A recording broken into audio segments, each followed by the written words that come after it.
Welcome to my channel primary education. ভিডিওটি শুরু হওয়ার আগে আমার চ্যানেলটি সাবস্ক্রাইব করে নাও ও বেল আইকনে ক্লিক করে দাও। আজকে আমাদের আলোচ্য বিষয় সেপ্টেম্বর মাসের আমাদের পরিবেশ। তাহলে চলো আমরা শুরু করি। মডেল অ্যাক্টিভিটি টাস্ক তৃতীয় শ্রেণী আমাদের পরিবেশ। আমরা প্রথম প্রশ্নটিতে দেখি, বলেছে ঠিক উত্তর নির্বাচন করো। কি বলেছে? ঠিক উত্তর নির্বাচন করো। দেখো প্রথম যে প্রশ্নটি বলেছে একের দাগের একেরটা বলেছে আগেকার দিনের মানুষ পোশাক তৈরির জন্য ব্যবহার করত সুতো, পশম, সিনথেটিক উল নাকি গাছের ছাল। তোমরা জানো আগেকার দিনে মানুষ সুতো কোথায় পাবে, বা পশমও তখন কোথায় পাবে? সিনথেটিক উল তো পাবেই না, সিনথেটিক উল তো হচ্ছে কারখানায় তৈরি হয়। তো অবশ্যই এটির উত্তর কি হবে? গাছের ছাল, ঘ। তাহলে উত্তরটা কি হলো? ঘ, গাছের ছাল। গাছের ছাল থেকে মানুষ পোশাক তৈরি করত।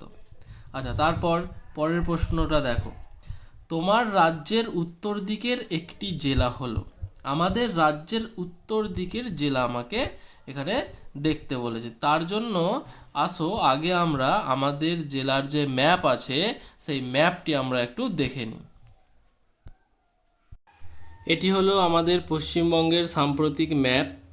ম্যাপের তোমরা জানো ম্যাপের সবসময় যে ওপরের দিক থাকে সেটা হচ্ছে উত্তর দিক হয়, নিচের দিকটা হয় দক্ষিণ দিক, এই যে ডান দিকে আমাদের হয় পূর্ব দিক ও বাঁ দিকে হয় পশ্চিম দিক। তো এখান থেকে দেখো এবার তোমরা যে প্রথম যে অপশানটি দেওয়া আছে আমাদের কি দেওয়া আছে? প্রথম অপশানে দেওয়া আছে পুরুলিয়া। পুরুলিয়া কোথায় অবস্থিত? আমরা এখানে পুরুলিয়াকে জুম করে দেখি। দেখো পুরুলিয়া তোমরা দেখতে পেলে। পুরুলিয়া এই পশ্চিমবঙ্গের ম্যাপের কোন দিকে? পুরুলিয়া পশ্চিমবঙ্গের ম্যাপের পশ্চিম দিকে অবস্থিত। তারপরের অপশান ছিল পূর্ব মেদিনীপুর। পূর্ব মেদিনীপুর দেখো এই হলো পূর্ব মেদিনীপুর, এটি দক্ষিণ দিকে অবস্থিত। তারপরের অপশান ছিল কালিম্পং।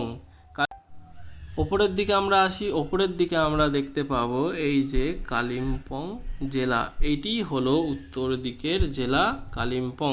আরেকটি অপশান রয়েছে দেখে নিই, উত্তর চব্বিশ পরগনা। তোমাদের সাধারণত মনে হতে পারে যে উত্তর চব্বিশ পরগনা তাহলে উত্তর দিকে, কিন্তু না, এই হলো উত্তর চব্বিশ পরগনা, এটিও দক্ষিণ দিকেই অবস্থিত। কিন্তু চব্বিশ পরগনা আগে একটি ছিল, পরে দুটি ভাগে ভাগ করা হয়। নিচে দেখো এই যে দক্ষিণ চব্বিশ পরগনা আর উত্তর চব্বিশ পরগনা। যেহেতু উত্তর চব্বিশ পরগনাটি উত্তর দিকে দক্ষিণ চব্বিশ পরগনার থেকে, সেই জন্য এই নামটি শুধুমাত্র উত্তর চব্বিশ পরগনা হয়েছে। কিন্তু আসলে আমাদের যে উত্তর দিকের যে রাজ্যগুলি সেগুলির মধ্যে হচ্ছে একটি রাজ্য হলো কালিম্পং। তাহলে ম্যাপে আমরা কি দেখলাম? উত্তর দিকের আমাদের জেলা হলো একটি কালিম্পং, তাই তো? কালিম্পং হলো এখানে উত্তর। তারপরে একের দাগে তিনের প্রশ্নটা আমরা আসবো। পিনকোড হলো বাড়ির নম্বর, রাস্তার নম্বর, টেলিফোন নম্বর, আর ঘয়ে অপশান রয়েছে পোস্ট অফিসের নম্বর। তোমরা জানো প্রত্যেকেই যে আমাদের একটি পোস্ট অফিস থাকে, যে যার এলাকার পোস্ট অফিস থাকে, সেই পোস্ট অফিসের একটা ইউনিক নাম্বার থাকে, 6টা ডিজিটের হয় সেই নাম্বারটি, তাকেই বলা হয় পোস্ট অফিসের নাম্বার বা পিনকোড। যেমন ধরো আমাদের বাগনানে বাড়ি, বাগনানের যে পিনকোড সেটি হলো 711-303। এটি কটা ডিজিট? 6টি, 1 2 3 4 5 6, টোটাল 6 ডিজিটের এই নাম্বারটি হয়। তাহলে পিনকোডের উত্তরটি হলো এটি হলো একটি পোস্ট অফিসের নম্বর। এবার আমরা চলে আসি দুয়ের দাগের প্রশ্নে। এখানে একটি বাক্যে উত্তর দিতে বলেছে। দুয়ের দাগের একে দেখো, শালিক পাখি শীত থেকে বাঁচার জন্য পালককে কিভাবে ব্যবহার করে? আসো আমরা উত্তরটি দেখে নিই। এখানে উত্তরে আমরা বলবো শালিক পাখিরা শীতকালে তাদের পালকের ভেতর বাতাস ভরে পালক ফুলিয়ে রাখে। এবার আসি পরের প্রশ্ন 2। পাকা বাড়ির দেওয়াল তৈরিতে কাজে লাগে এমন একটি উপাদানের নাম লেখো।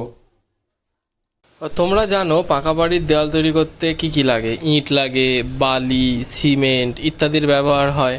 তাহলে তোমরা উত্তরে এটি লিখে দেবে যে পাকা বাড়ির দেওয়াল তৈরির কাজে লাগে এমন একটি উপাদান হলো, লিখে ইট, বালি অথবা সিমেন্ট, তোমার যেটা ইচ্ছা যাবে সেটা তুমি লিখবে। 3 দাগের প্রশ্নটি হলো পারিবারিক জীবিকার একটি উদাহরণ লেখো। তার আগে আমরা জেনে নিই যে পারিবারিক জীবিকা কাকে বলে। আমাদের পরিবেশ বইয়ের 108 পাতায় লেখা রয়েছে, বহু কাল ধরে কিছু পরিবারের লোকেরা একই ধরনের কাজ করছেন, যেমন কর্মকার, কুম্ভকার, কৃষক, আরও অনেক কিছু। এইগুলো পারিবারিক জীবিকা। আমরা এখানে কি বুঝলাম, যে আমাদের পরিবারের যখন অনেক দিন ধরে কোনো একটা কাজ একটা পরিবারে হয়ে আসছে, সেটাকেই পারিবারিক জীবিকা বলা হয়, যেমন কর্মকার, কুম্ভকার বা কৃষক। তাহলে এখানে আমরা উত্তরে কর্মকার, কুম্ভকার অথবা কৃষক লিখে দেব। এবার আমরা আসব 3 দাগের প্রশ্নে, একটি বা দুটি বাক্যে উত্তর দাও। এগুলো 2 নম্বর করে আছে। 1 দাগের প্রশ্ন হলো, পোষা গরুদের চটের জামা কেন পরানো হয়? এর উত্তরটা হবে, আমরা পোষা গরুদের চটের জামা পরাই কারণ, পয়েন্ট করে লিখব, 1 নম্বর পয়েন্ট, গরুদের ঠান্ডা থেকে বাঁচানোর জন্য। দেখো, আমরা তো শীতকালে ঠান্ডা থেকে বাঁচার জন্য সোয়েটার পরে নেব, কিন্তু গরু কি পরবে, সেই জন্য আমরা চটের জামা তাদেরকে পরাই। এটা হলো প্রথম পয়েন্ট। আর নেক্সট পয়েন্টটা হবে 2 নম্বরে, যে সন্ধ্যের পরে আমরা চটের জামা পরাই যাতে মশা না কামড়াতে পারে। এবার ধর অনেক সময় আমরা গরমকালেও চটের জামা পরাই, কিন্তু সেটা সন্ধ্যের পর। কেন পরাই? যাতে করে না মশা কামড়াতে পারে। যে গরুর যে লেজ আছে সেটি তো সমস্ত জায়গায় যেতে পারে না, অত লম্বা নয়, সেই জন্য তাদেরকে চটের জামা পরানো হয়। এবার পরের প্রশ্ন 3 দাগের 2, ভূমিকম্প প্রবণ অঞ্চলে ইট সিমেন্টের বাড়ির বদলে কাঠের বাড়ি তৈরি করা ভালো, এ বিষয়ে তোমার মতামত লেখো। এর আনসারটি দেখে নিই। ভূমিকম্প হলে ইট সিমেন্টের বাড়ি ফেটে নষ্ট হয়ে যাওয়ার সম্ভাবনা বেশি থাকে, কিন্তু কাঠের বাড়ি হলে সেই বাড়ি ভেঙে গেলেও আবার তৈরি করে নেওয়া যায়। তাই ভূমিকম্প প্রবণ অঞ্চলে কাঠের বাড়ি তৈরি করা বেশি ভালো। এবার আমরা আসবো আজকের শেষ প্রশ্ন, 4 দাগের প্রশ্ন, যেটি 2টি বা 3টি বাক্যে উত্তর দাও, যেটি 3 নম্বরের প্রশ্ন। প্রশ্নটি বলেছে, বাড়ির বিভিন্ন কাজে তোমার পরিবারের অন্য সদস্যদের তুমি কিভাবে সাহায্য করো? এখানে উত্তরটি আমরা ছকের মাধ্যমে করার চেষ্টা করব। একদিকে ছকে লিখব সম্পর্ক, অন্যদিকে লিখব কিভাবে আমি সাহায্য করি। প্রথমে দেখো ঠাকুরমাকে আমরা কিভাবে সাহায্য করতে পারি, সূচে সুতো পরিয়ে দিই, ঠাকুমাকে রামায়ণ পড়ে শোনাই, এইগুলি।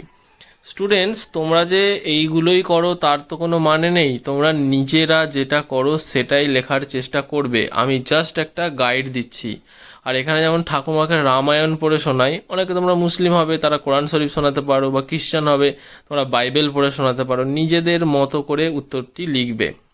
যেমন ঠাকুরদাকে আমরা কি হেল্প করি, ঠাকুরদার সেবা যত্ন করি, পাকা চুল তুলে দিই, বা তো তোমরা নিজেদের ঠাকুরদার যা যা সাহায্য করো তাই লিখবে। আর মাকে রান্নার সময় সাহায্য করি, দোকান থেকে কিছু আনতে হলে মাকে এনে দিই। আর বাবার ক্ষেত্রে কি হয়, বাবার শরীর খারাপ থাকলে সেবা যত্ন করি, কোনো কাজে সাহায্য করি। আর শরীর খারাপ থাকলে তো আমরা সবারই সাহায্য করি। তো তোমরা যে কোনো পয়েন্টে এগুলো লিখতে পারো। এই উত্তরটি তোমরা যে যার নিজের মতো করে লিখলে বেশি ভালো হবে। Thanks for watching. আমার এরকম অন্যান্য ভিডিও পাওয়ার জন্য চ্যানেলটিকে অবশ্যই আগে সাবস্ক্রাইব করে নাও। Again thank you.